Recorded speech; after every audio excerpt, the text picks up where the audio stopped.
OTB Sports Radio. This is OTB Sports Radio. Brian O'Driscoll will join us live in studio this Thursday from 3 o'clock. He'll be looking back at the laboured victory over Scotland in the Six Nations opener and what can we expect from Saturday's game against Wales. That's Brian O'Driscoll this Thursday live in studio from 3. Hear it first on OTB Sports Radio, live 24/7 on the Go Loud app. The Six Nations Show on OTB Sports Radio. With Vodafone, official sponsors of the Irish rugby team. Team of us. Everyone in. It's spinning!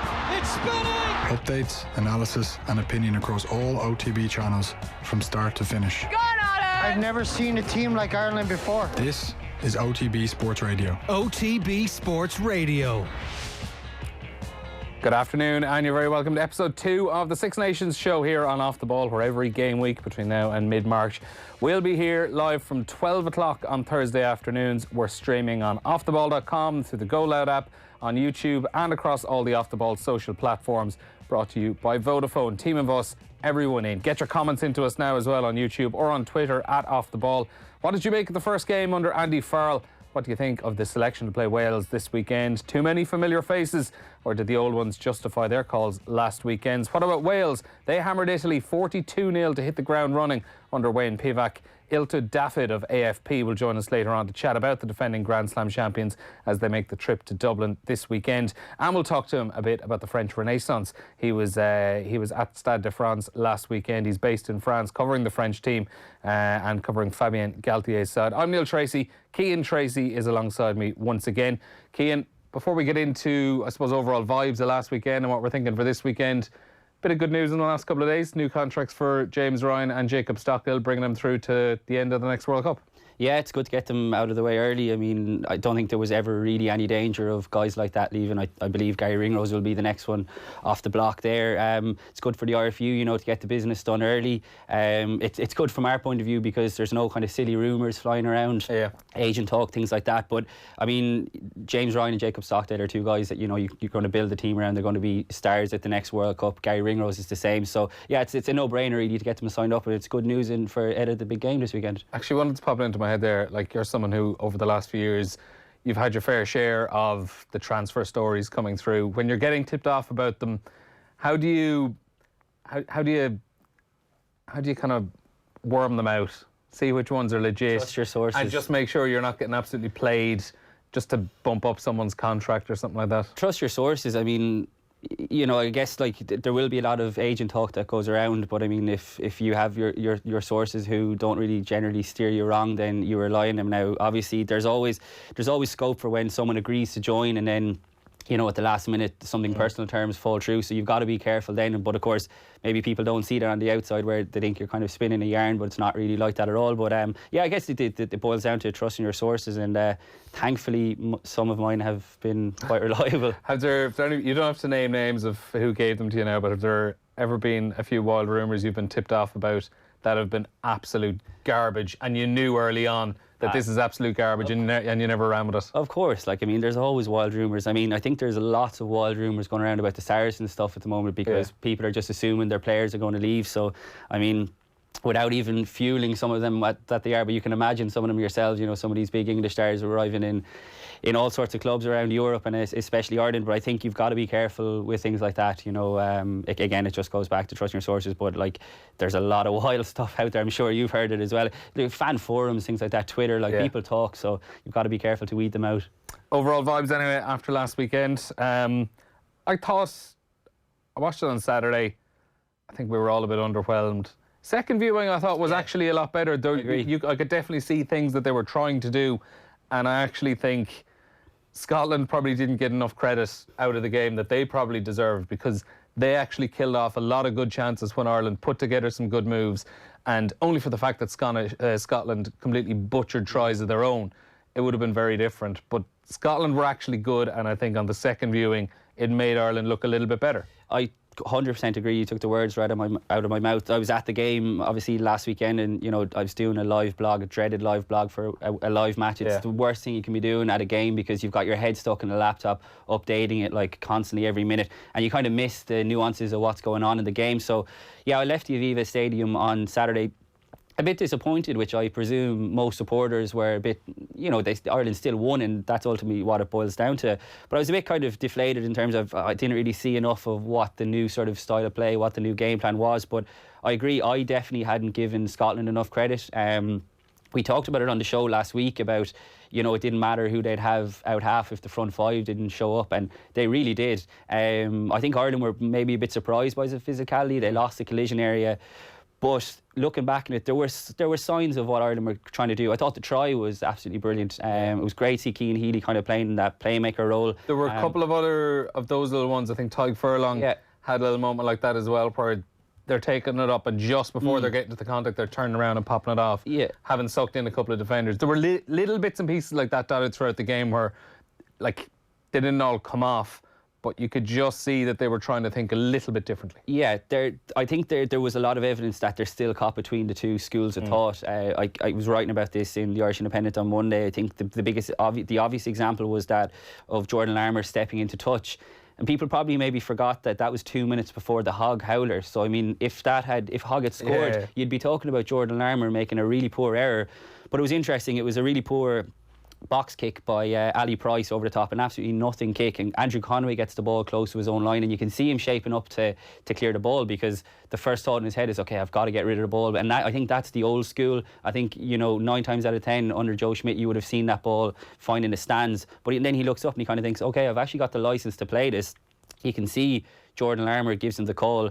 And Jordan Larmour, I think he just maybe gets a bit excited. He forgets about, the sideline, and he steps into touch. But that was a good example of trying to play from deep, and we could see that a lot. Andy Farrell has clearly, and Mike Catt have clearly given Larmour the licence to play more. But I think it's about choosing your moments wisely and doing that as well. And that's the biggest challenge, I think, in the Six Nations for them. Yeah, I think Larmour in particular as well, he probably needs to it's all the right idea and stuff, and making those breaks.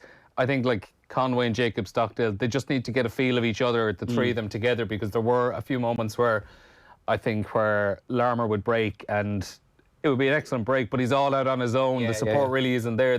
The other players, they're not really certain what he's going to do at a given moment, and it's trying to just get the chemistry over a period of time. Yeah, exactly, and I think we're going to see that because Leinster have pushed Jordan Larmour into being more of a playmaker, and if he is going to be more of a playmaker, you're dead right, he's got to link the back three. I think at the same time Jacob Stockdale's got to be a bit more hungry and looking for ball. We didn't really see enough of him last weekend, and I think especially I know we'll get onto the team, but with Gary Ringrose missing, who is Ireland's second playmaker outside Johnny Sexton, there's a bigger onus on Jordan Larmour this weekend, because Robbie Henshaw and Bundy Aki are quite similar in what they do, but we've got to see Jordan Larmour, I think, bring other players into the ball. It's all well and good, the breaks, and it's superb to watch, but having a back three like that, there's so much firepower in there. It's just about getting the combination right and linking together. Yeah, let's just go through the team actually right at the top. So once again, Jordan Larmour's at full-back. This was obviously named on Tuesday, so it's nothing new yet. Andrew Conway and Jacob Stockdale continue on the wings. Robbie Henshaw comes in at centre, as he did during the game when Gary Ringrose got injured, to partner Bundy Aki. And again, Johnny Sexton and Conor Murray link up in the half-backs. The front row is as it was on Saturday: Cian Healy, Rob Herring and Tadhg Furlong, Ian Henderson and James Ryan in the second row. And the other change to the team, Peter O'Mahony comes in place of the injured Quaylen Doris, with Josh van der Fleer and CJ Stander switching to number 8, and Peter O'Mahony starting at blindside flanker. And then the replacements: Ronan Kelleher set to earn his second cap. Dave Kilcoyne, as things stand, is named on the bench, but he still has to finish off the last of his return to play protocols, so there is a bit of an asterisk on that. Jack McGrath would come in if Kilcoyne was to miss out at this stage. Andrew Porter then, Devon Toner, Max Deegan set for his debut, John Cooney, Ross Byrne, and Keith Earls comes into the matchday 23, having missed last week's game. So, I think for a lot of people there's a little bit of frustration, because it is sticking with the oldest, the tried and trusted. It's very much a 2018, 2019 team selection. Yeah, it's a bit deflating, I guess, but there's a few bits in this we get stuck into. I think the biggest issue I have is that last week it was so refreshing to see Quaylen Doris get the start at number 8, because it signalled, that the back row wanted to play a little differently. We touched on it last week, how good of a link man he was. Now, O'Mahony came in and I thought he played very well, and it's kind of, it's become this new thing where it's really easy for fans to slate what Peter O'Mahony does. I actually thought he had a really good game, like in terms of the nuts and bolts. But my issue with it is, if Andy Farrell had decided last week, that they were going to go this new way with the back row, I think Max Deegan is well capable of coming in and doing similar to what Doris does. They're similar players. They're not the exact same in terms of their strengths. But I would have liked to have seen, let's go back to your CJ Stander at 6, like we talked about last week, probably his better position, and maybe Max Deegan at 8, and continue with this new sort of evolution of the back row. That was a bit disappointing, but at the same time, I can totally see Farrell's logic. O'Mahony, like I said, was very good. We talked about CJ Stander getting unfair criticism in here last weekend, and he really silenced, I thought, a lot of people. And to be fair, like, his performance pretty much came at number 8 as well. Yeah, I did laugh. I saw that there were loads of people on Twitter being like, CJ Stander just looks a completely different player playing at 6. Yeah. He's just so much different. Yeah. When he played like the first 4 minutes of the position. Yeah. Now, in fairness, he might have been still carrying out a lot of the roles he was expected. There might have been a massive change, but yeah, like he was wearing 6 on his back. He wasn't. He wasn't the 6. And he was very, very good. So I mean, we've talked a lot about rewarding form, that Joe Schmidt didn't do it often enough. And if you're going to go on last week's game, then it's hard to drop that back row, as much as I would like to see a bit of freshness there. Max Deegan coming in. I suppose the other talking points, it was no surprise. I don't think again that Conor Murray got the nod. I know there's still a lot of people who want to see John Cooney there, and there's justifiable claims. I would have no problem if John Cooney started. The Robbie Henshaw one is interesting. I think Harry Ringrose is a massive loss, an absolutely massive loss. He's been one of probably Ireland's best players this season, Irish rugby's best players, in super form for Leinster. And like I said, you really miss that creative sort of playmaking role outside of Johnny Sexton. So Larmer's going to have a big job in his hands. Henshaw and Aki are very, very similar. I think in terms of what they bring, but I was writing about this again earlier in the week in the paper, that Robbie Henshaw really, it's annoyed him so much over the last few years that he's been pigeonholed as his crash ball merchant 12, where he does have a lot more kind of strings to his bow. This is a good opportunity to showcase what he is capable of in those wider channels. He obviously plays most of his rugby at 12 for Leinster, but with Bundy Aki inside of him, he can do a lot of the heavy lifting. I think a lot of people were hoping to see maybe Will Allison come in, and again, I can totally see the logic in that. If he'd been fit, obviously he wasn't. He's got a calf injury, so he's missed out. But you'd sort of see him more as a like-for-like replacement with Ringrose. But the problem with Addison is he's played all of his rugby at fullback for Ulster this season. So you can see what Farrell has gone for.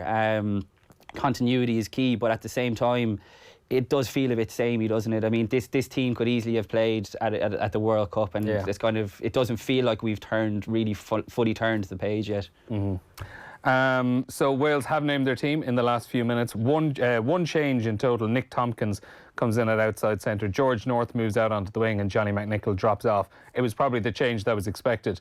So we have the team up in front of us there. They are starting with they have an unchanged pack. Wyn Jones, Ken Owens and Dylan Lewis in the front row. Jake Ball alongside Alwyn Jones in the second row. And then their back row, Aaron Wainwright, Justin Tipperich and Talupe Falatau in the back row. Josh Navidi still out injured. Then in the back line, Thomas Williams and Dan Bigger again starting at scrum, and out half, Hadley Parks and Nick Tompkins in the centre. George North and Josh Adams on the wing. Lee Halfpenny at full back. Cian, was probably, if there was going to be a change, it was probably the one we were expecting. Nick Tompkins looked like a 30-cap veteran when he came on last week for his test debut. George North has never really looked 100% comfortable playing in the centre, and it just felt right. Put him back out on the wing where he's absolutely brilliant, and put in someone into the centre who, when they come on last week, just looked absolutely electric. Yeah, Wayne Pivac must have been watching the show last week, our ones to watch, because I can claim credit for having Nick Tompkins. Well then. Nick Tompkins in there. But yeah, he was excellent. He actually came on early in the game for a HI. McNichol as well, yeah, for HI. And he was superb. Like, his distribution was sensational. He actually created the try for George North, which was disallowed. I think George North did fine, did well. But I mean, it's all well and good doing well against an Italy team which, it must be said, were atrocious. They were really, really poor. They were worse than I was expecting. I think, yeah, Tompkins played really well. It's an obvious change, because I think Ireland probably would have targeted George North in the middle there if he had been playing, and Tompkins is a much better defender, I think, in that wider channel. And then also you have George North, who's still one of the best wingers in the world on the wing, so in his proper position. So yeah, I think that's a seriously good team that Wales have out. I really like to look at that back row as well. Illtud Dafydd from AFP is with us on the line now. Illtud, good afternoon. Thanks a million for joining us. I don't know, did you hear us chatting there, or have you seen the Welsh team? one change. Nick Tompkins in, George North moves out onto the centre. What do you think of that? Yeah, I think it's quite predicted, really. A lot of talk was made regarding bringing Tompkins into the starting lineup, considering how impressive his Test debut was against Italy last weekend. Yeah, so that was quite expected. But on the bench is what I find quite interesting. 4 new faces. Corey Hill drops out because it's reported that he's got a leg injury. And then Gareth Davis comes back in for Rhys Webb. And then you've got Owen Williams coming in for Jared Evans. So, yeah, the starting at 15 isn't as shocking as that. But on the bench, yeah, there's a lot to talk about there. We were talking at the start, we briefly mentioned Wales and just how comfortable they actually look together. It was actually off air before we started, myself and Cian were saying that even though Wayne Pivac is only in barely a wet week, there's a discernible plan there. Everyone seems to know what they were doing. Obviously, with hindsight now, having that game against the Barbarians before Christmas obviously worked brilliantly because he got a little bit of time with the players. And Italy as well was probably an ideal game to start off with. Just to get up and running, it's a game you're expected to win, and they went out and they were able to execute everything brilliantly. Yeah, something that Warren Gatland used to talk about a lot when he was in charge was the Six Nations was a momentum tournament. If you start well, then it can keep going, keep rolling on. And so starting against Italy for any of the other 5 nations is always a good way to kick off a campaign because sadly for Italy, but good for everyone else, you're almost guaranteed a win these days. And as Keith Wood said in the week, that I hadn't really clicked how good it was that Wales had actually played the Barbars, that it gave Wayne Pivac a bit of a chance. See, a bit of a Freudian slip there with the Wales coach's name. But yeah, it gave him a chance to have a look at his team and the setup and the strategy a couple of months before everyone else in the Six Nations. Yeah, Cian, it was something I remember at the time when I saw they were doing this. It was only a few weeks after the World Cup.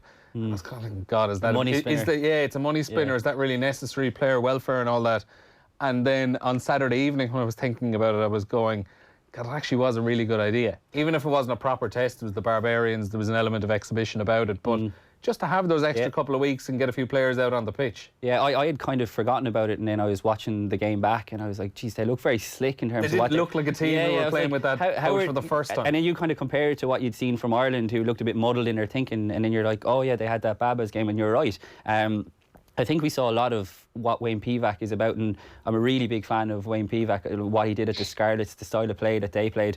Really interesting character as well. I remember being at Champions Cup launch in Dublin, and you talk earlier about, you hear whispers about transfers, and I'd kind of heard Tadhg Byrne was on the way back to Munster, and I said I'd say it to Wayne Pivac, and he made no bones about it. Yeah, he'll be playing in a different colour red next season. You're kind of like very laid back Kiwi. So I was always kind of like, very different style to kind of Joe Schmidt and maybe Warren Gatland. But I think we're seeing signs of already even in 1 or 2 games, because the Babas was the same, that style of play, which was really exciting to watch with the Scarlets, which bodes really well, I think, for Wales. Yeah, Illtud, were there any particular things you picked up on Saturday to kind of going forward, the actual style of play Wayne Pivac is going to have? Is it going to be very similar to the expansive stuff we would have seen at the Scarlets?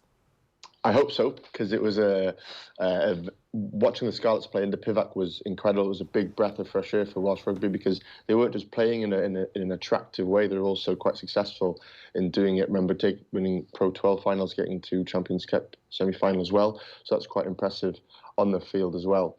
Something I picked up was the fact that Scarlets used to play that expansive game, quite a few offloads. Wales made 5 offloads against Italy on the weekend compared to just 2 against South Africa in the World Cup semi-final. Okay, it's not that big of a difference, but when you're doubling up the number, that does speak a little bit to a certain extent as well. So yeah, hopefully he does carry on this style, and having someone like Nick Tompkins at 13 who can play the ball a bit but can also run quite hard lines is very useful. How much of a step up do they have to make, though, from the Barbarians and from Italy going into Ireland this week? Obviously, Ireland weren't fantastic now at the weekend just gone, but it is a completely different ball game. You're probably not going to be able to play with the same freedom they would have had last weekend. Huge, massive, enormous step up compared to what they faced against Italy last weekend. It's just Ireland just that little bit more physical. and it shows really. There's a little bit of niggle between Wales and Ireland that's been developed since Gatland's year. So yeah, it might not be just what happens on the field, but also the talk off the field and between the players, and those little exchanges that happen maybe after a tackle, or leaving a late shoulder in, a second too slow, etc., etc. So yeah, it will be a totally different ball game of the weekend. Yeah, Cian, I was wondering as well about that bit of niggle, because Warren Gatland, obviously, since 2008, he was brilliant at just riling things up with Ireland and Wales on a game week consistently. Now that we've two completely new head coaches coming in, is that edge going to be lost a little bit, maybe? I think it will be. I mean, you definitely miss Warren Gatland and his grenades in weeks like this. I mean, especially from our point of view, because it always gives you something funny to write about. I guess we still have Eddie Jones to throw them in, but yeah, they're both very different characters. Like I mentioned, Pivac seems really laid back, and like, I don't know, I think Wales will look to play similar to what they did against Italy. I mean, I don't really see them shoring up, because Scarlets won the Pro 12 at the time, playing that wide, expensive game. And I don't know, is Pivac, I don't think he'll be naive enough to think that he can throw the ball around, like Harlem Globetrotters style.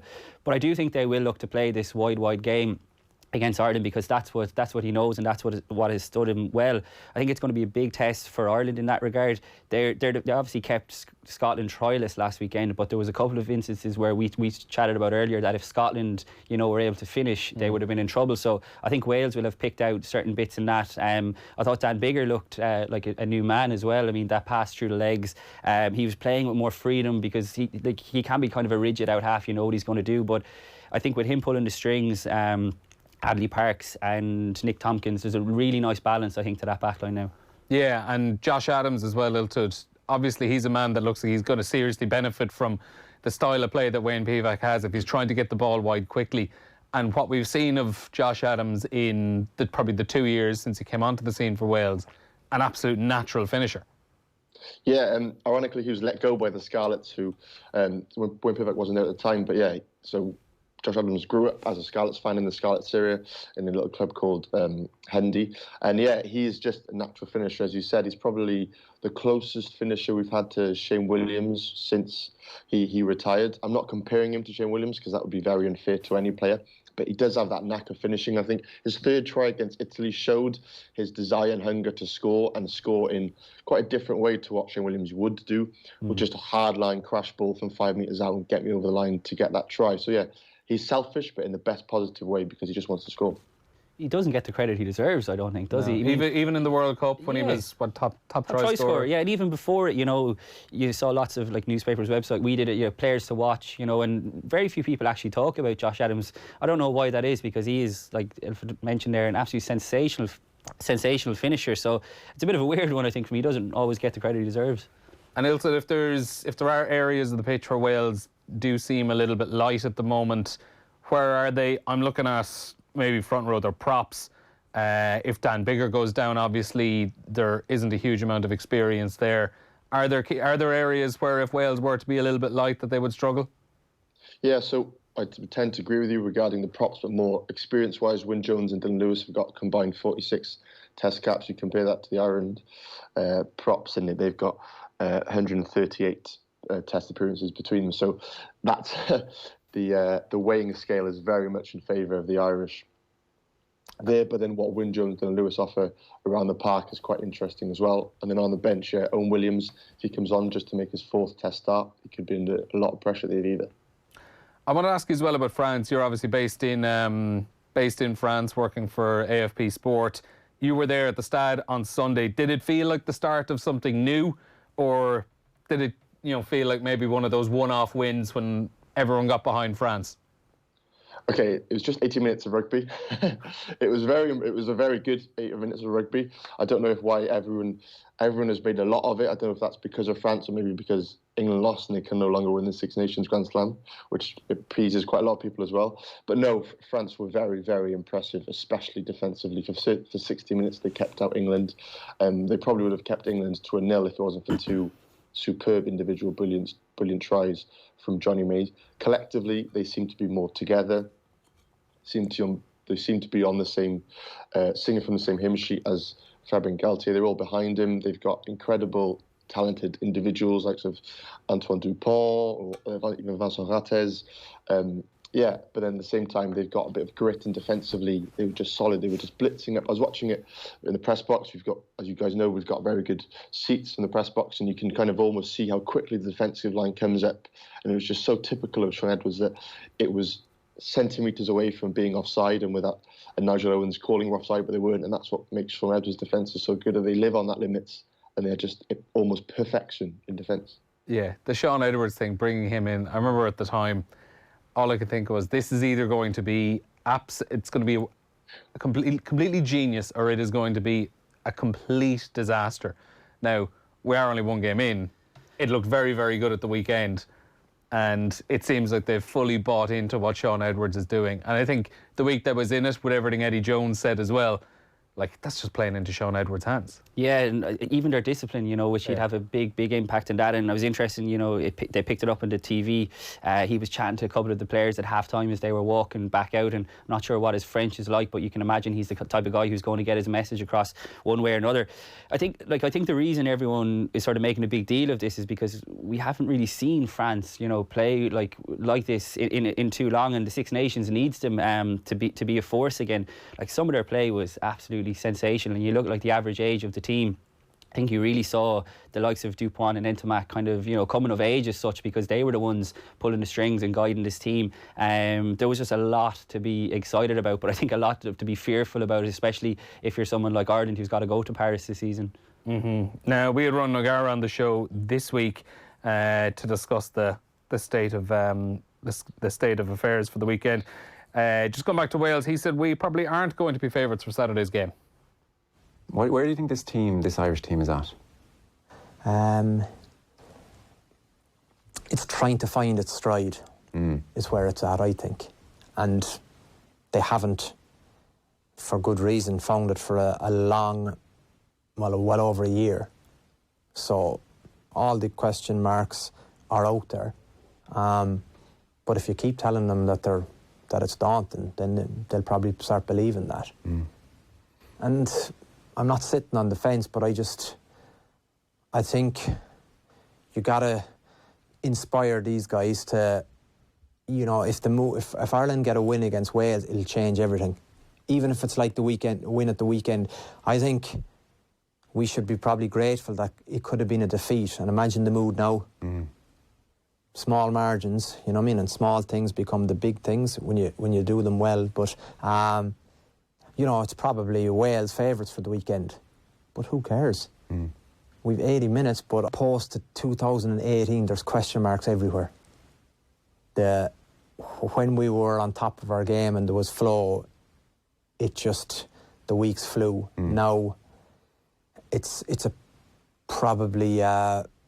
team that, as you say, is pretty patched up from the weekend, and any more injuries or underperformances will erode confidence levels more. Yes, that's Ron O'Gara. He reckons Wales just about favourites for this weekend. Hard to see at this stage who's maybe favourites for the tournament overall. I think a lot of people are thinking Wales, and already mapping out the future for France after beating England at the weekend. Yeah, because you'd imagine France are going to get 5 points again this weekend. The other two games are massive, though, in terms of how the shape of the Six Nations is going to go. I mean, if Wales come to Dublin and do a job, that would be absolutely huge. And I guess England were just so poor last weekend, and I've seen they've made 5 changes to their team this weekend. Be interesting to see, like, Ben Youngs has, you know, gotten the bullet, which, I don't know, I think it's probably been a long time coming. I find it amazing that England cannot produce more scrum halves. They're just in this like weird lull at the moment where, like, Willie Hines is starting this weekend. I'm not sure he's the answer either. They've gone for a 6-2 split on the bench, which tells you a lot about the type of game that they're expecting. You know, we mentioned Scotland's aggression last week, so they're looking to match up to that. But England, I was really surprised with how poor they were. You mentioned Eddie Jones's comments. He really set them up for a fall, didn't he? But they just looked confused with what they were doing, which isn't something I expected, because they were the one team who had plenty of continuity from the World Cup and what they did. I mean, we saw Owen Farrell dropping 2 balls. We never see Owen Farrell drop 2 balls. I'd like to see him move back into 10. I think when England don't, it's a really obvious thing to say, but I'm going to say it anyway. When England don't have the two Vunipolas and they don't have Manu Tuilagi, they're just such a different team. We saw that in the 60s. Really are. They're quite ordinary, really, because they don't have those power athletes to get them over the gain line. We saw in the Six Nations a couple of years ago without them, and I think when England are losing that frontline battle and Farrell is too far out wide, he can't influence the game enough. So I think Farrell into 10 might have been something they looked at, but Eddie Jones just seems to really like George Ford, just as he liked Ben Young. So they're in a spot of bother. If Scotland play as well as they played last weekend, they could easily upset them. Yeah, on England, Illtud, you obviously would have seen them at the weekend. Did they look as lost at sea live in the flesh as they did on our TV screens? Totally. They lacked so much creativity. I wrote about it after the game. They made...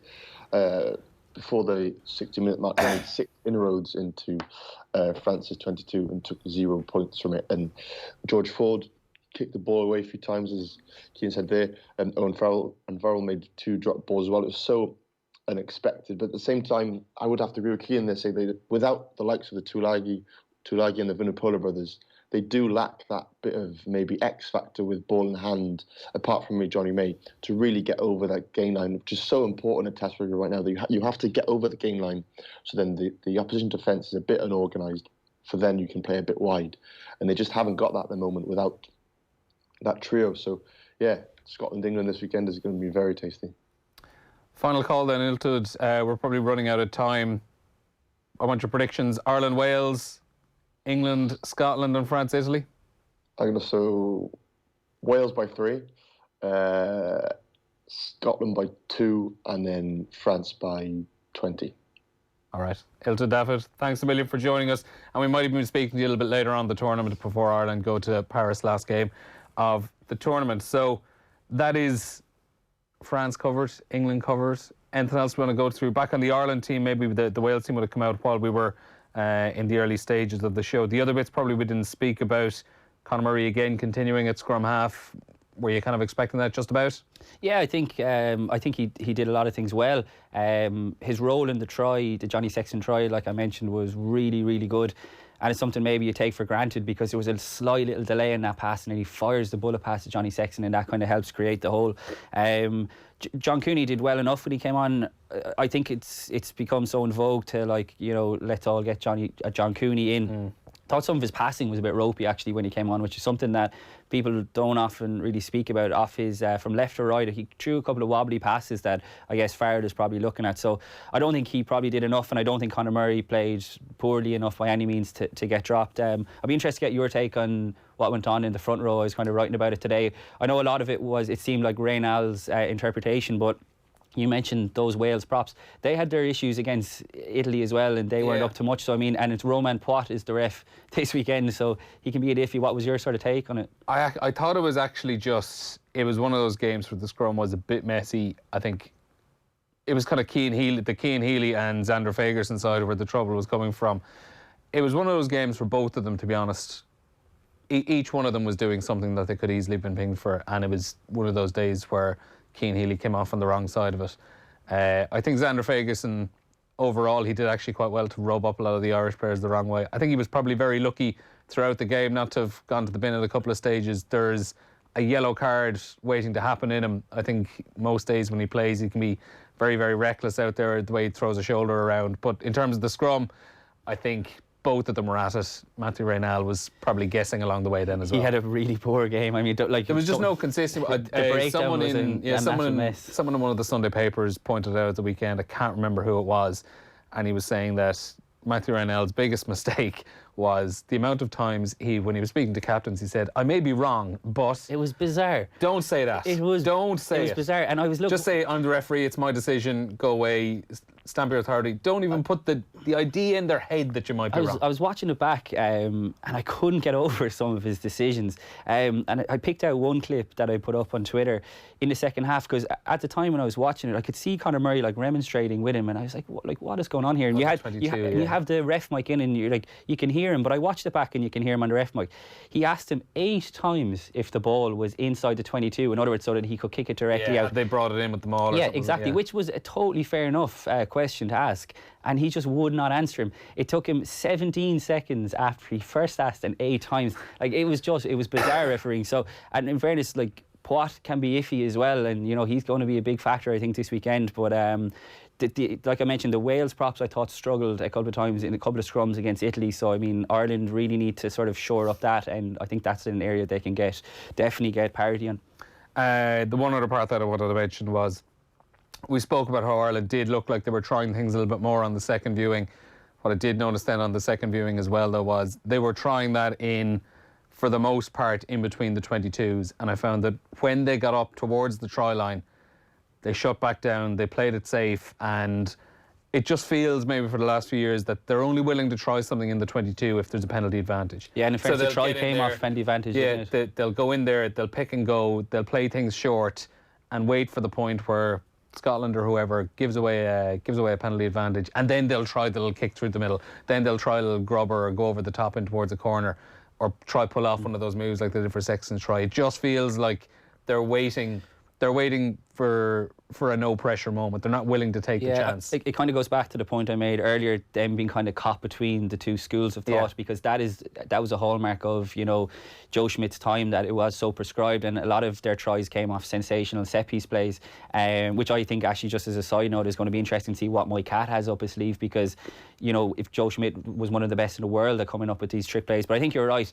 I think we hopefully we'll see more of it as we go through. I think it is still early to be sort of judging the attack, but that's definitely something that I'd like to see a little bit more, because you can see it when they played it with penalty advantage. I know you have the freedom of being able to do it, but it just shows how clinical you can be. And if you did that without penalty advantage, you're still capable of scoring. So I think it's going to take a little bit of time for Mike Catt's sort of ideas to be bedded in, but it's a good spot. You're right, that's something they really need to improve on.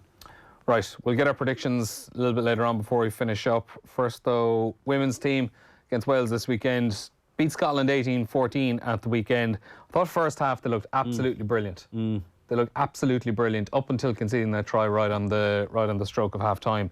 Cleena Maloney and Cillian Napier with the scores, the tries in the first half. They played with pace, constantly just made sure they were getting over again and putting Scotland on the back foot. I thought the first 40 minutes in particularly absolutely brilliant. Yeah, they had, like you mentioned, the two players there, their big players stood up. That Cleena Maloney try was a sensational try, and Seni Niupu is probably one of the best players in the women's game, and she's always a star within this Irish team, that, she's got that Kiwi in her, that she sees things that other players don't. I think we saw a lot of the things that Adam Griggs has been working on over the last few years. We mentioned Philip Doyle last week, that he would have had Scotland, well up for this game. But they did a lot of things well, and I think they just kind of took their foot off the pedal a little bit, and they were kind of lucky enough. They made life much more harder for themselves than what it should have been. I think the try just before half time probably spooked them a little bit, because they were coasting, they were absolutely fine. It was 80 or 13-0, and just right on half time conceding a try, and you're going from 13-0 to 13-7. All of a sudden it's a one-score game, and you're starting maybe to question yourself a little bit. You're maybe thinking back to last season when you only had one win in the entire tournament, and the doubt just starts creeping in. And probably for chunks of the second half, they did probably play with a little bit of fear. Yeah, and possibly, and that's probably to be expected as well. They had a lot of young players in the team. But I guess, if we're saying that the men's team, the overall thing was they got the win, fair play for the women, for actually digging in and getting the win. Baveen Parsons scored that sensational breakaway try. We mentioned her actually last week on the show. She's doing her leaving cert this year. It's just absolutely mad. She's going after the game. She was talking about school tomorrow morning.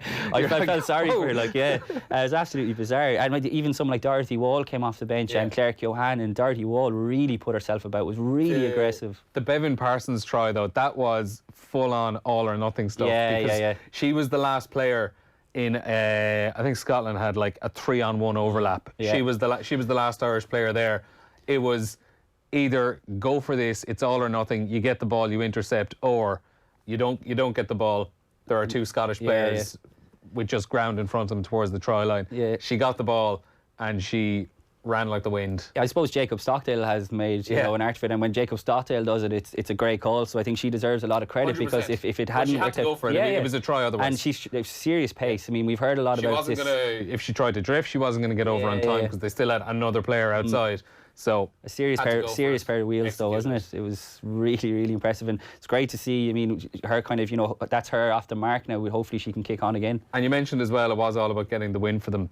You could see it at full time as well. They celebrated that one big because I think there was a lot of frustration after last year. And they've put a lot of work in, you know, behind the scenes as well. It's tough for them. Like, I mean, all these girls have full-time jobs or they're in college, you know, some of them in school, like we mentioned. So they put a lot of effort in and maybe didn't always get the reward last year. And, you know, we mentioned it last week about England and France, that the plane that they're operating on is just on another level with their contracts and stuff. So I feel like they've got a bit of a point to prove to themselves as well and maybe to people. And yeah, it was great to get the win, and they'll definitely be looking to build on that this weekend against Wales again.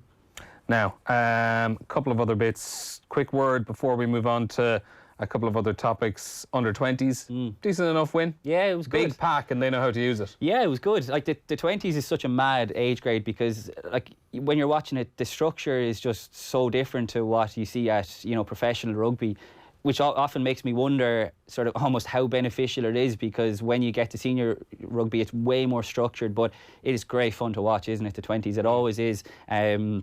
Tom Ahern, we mentioned him, I think, in here last week again, the Munster lock.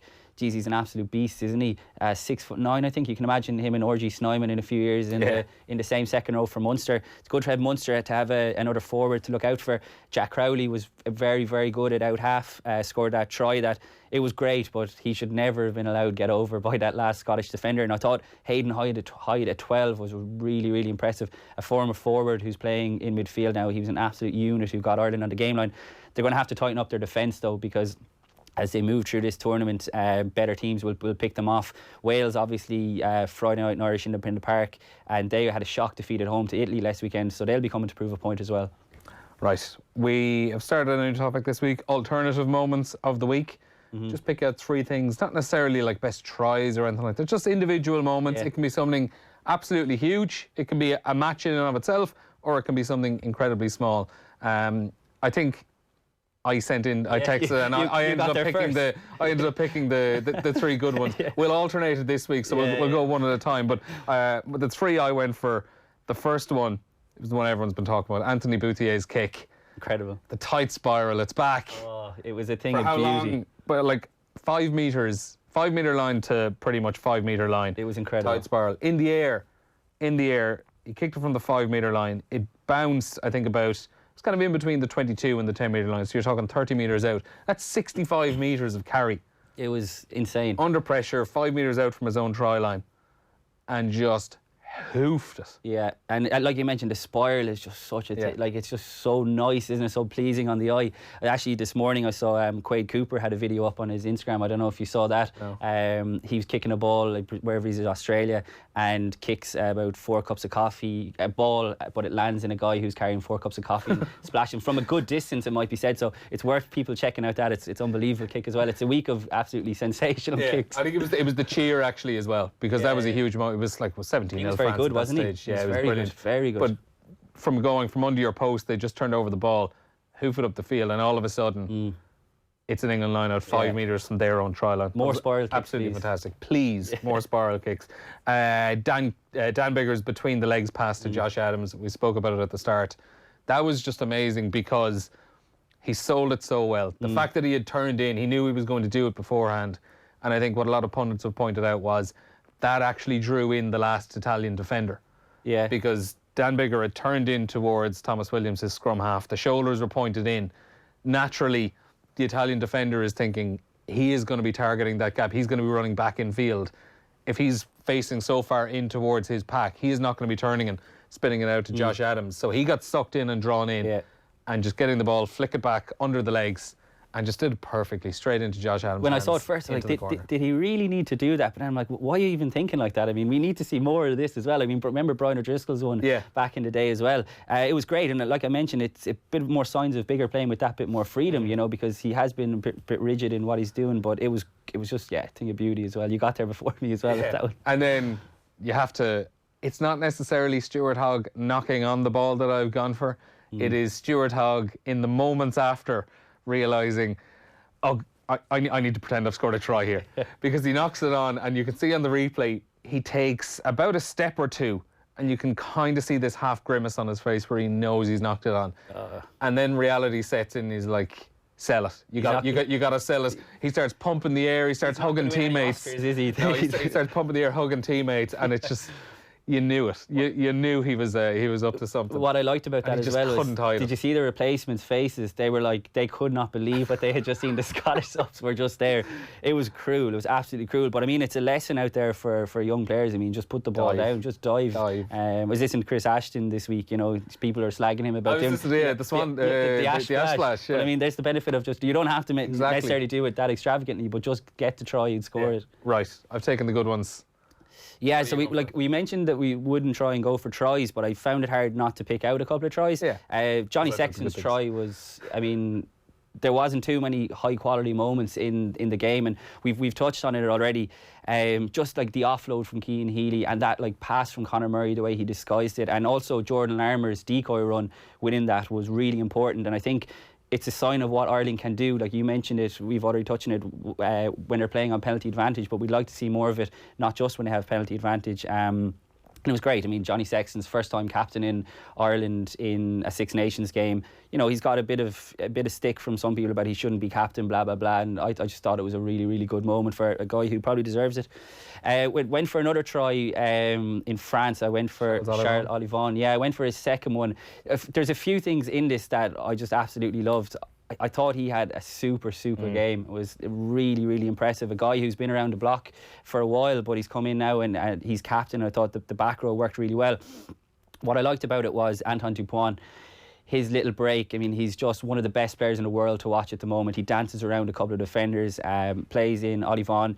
But what I liked about it was Jefferson Poirot kind of nudges and pulls Itoje's jersey in the middle of it. And there was a lot of that niggle going on. You see Rata is throwing away the scrum cap as well. So I liked that little bit of needle because that's exactly what the likes of Itoje do to other teams. And then the finish itself, the dive and the slide across the line was just brilliant. You wouldn't do that in a 4G pitch. And the last moment I went for was not Nick Tompkins' actual try, but his try celebration. You could see how much it meant to him. Like this guy a couple of weeks ago, a few months ago, wasn't on a lot of people's Wales radar. Been playing really well for Saracens in limited opportunities, and it just showed, I guess, what it meant to him. And I think he's going to have another big game this weekend. Certainly will. Well, hopefully he won't. Yeah. But anyway, our last section then before we wrap up, it is our predictions. Tracey versus Tracey. We only had a very short time to mention these last week, so what we were doing was you pick who's going to win. You pick by how many. If you get the winning team right, you get a point. If you get within 3 of the winning margin, you get 2 points. And if you get the exact winning margin, you get 5. So we started off Wales 42, Italy 0. I went Wales by 22. You went Wales by 20. Point each. You're always wary about going higher than 20 or so, aren't you? Because it's just kind of same. You get garbage time tries and stuff like that. Then Ireland 19, Italy 12. I went Ireland by 13. Got a point for Ireland. You got it. I got it. You got it. Ireland by 7 is what you said. I needed that. 19-12 is how it finished. So you got 6 points in total. Nice. 5 for the correct team and 5 for the winning margin. And then France 24, England 17. I said France by 2, so I get 1 point. And you had England by 5, so that's nothing. So there's the table. Really chopped the ball there. We have a little table up there in front of us. You are 7 points to 3 in front at the moment. And I'm the TRACEY for people that. Exactly, yeah. And I'm the correct version. And this weekend then, what are we saying? We're going to start with opening game on Saturday, Ireland-Wales. This is tough. I think this is going to be tough week for our predictions. I am going to go Ireland by 4. I just think home advantage. Ireland don't lose at TV that often, and I would expect them to be much better than they were last week and kind of battle hardened. Italy didn't get tested at all. Wales didn't get tested. That's my maybe twisted logic. I'm just about thinking Wales will nick it. I think it's going to be really close. I wouldn't be surprised. I think it's going to go down quite late. I think Wales by 3 is what I'm saying. I wouldn't be surprised. Then Calcutta Cup, England-Scotland. This is a tricky one as well. Yeah, it's a lot more tricky than I thought it was going to be a week ago, maybe. Yeah, it was your idea. It sounded great at the start. Now we're really putting ourselves out there. Yeah, I think if you were at Twickenham, you'd feel a bit more comfortable. I don't know. I think I'd expect England, there's no way they can be as poor as they were. Mako Vunipola back, you know, they've made a couple of changes. They're obviously still missing Billy Vunipola and Tulagi. I think England by 6. I just think I'm expecting a backlash from them. Eddie Jones has been a bit quieter this week. I presume he's concentrating on what he should be concentrating on. His players getting a proper game plan. I'm expecting a big response. I'm giving Scotland a lash, and I'm saying draw. Oh, that's an interesting Another one. draw. Very interesting. High scoring draw? Not necessarily. Maybe like kind of like a 17-all kind of a thing. Okay, that's, yeah. I'm going to say draw. I'm going all or nothing. And then lastly then, France and Italy. Realistically, we're saying France by how many, isn't it? I'm saying France 30. I was going to say France 30, so I'll go France 29. Oh, you're taking the easier route. Yeah, I just think Italy were atrocious last week. France looked very, very good, and it's just a matter of how many points they're going to put on them, really, isn't it? I think it really is. Last thoughts then. One person we didn't mention, you lads. What do you make of Deegan being on the bench? I thought he should have started Mark and Abbottstown. Yeah, we mentioned him at the start. I thought Deegan would have been great in terms of keeping that evolution of the back row. But again, O'Mahony, Stander and Josh van der Fleer went well last week, so I can understand the logic. But yes, I would have liked to have seen Deegan get a chance this week from the start. Pauline in Cavan says, is all this talk of players being happier under Farrell, music in the dressing rooms, etc., is it all bluster and honeymoon period stuff, or a real change from the Schmidt era? No, I think a lot of it is the players are kind of refreshed. Even, I don't know if you saw this week about the chat around the video sessions that they're doing out in Abbottstown and the new incredible facilities that they have, that they're able to put it on a big screen and actually go into live sessions and reenact with what they should have done better. And, you know, Joe Schmidt obviously would have done that if he had the luxury as well. But no, I do think there's a freshness around the camp. I mean, that only counts for so much when it comes to a weekend, but I think players are more open. Ian Henderson spoke about it this week. They're not afraid in those review sessions either. So, you know, it is great to see, but I mean, the proof is in the pudding at a weekend, I think, as well. And finally, John in Kilkenny, just bringing us back down to earth. Bigger will run rings around us on Saturday, lads. We were woeful at the weekend. At home, I might add, from John in Kilkenny.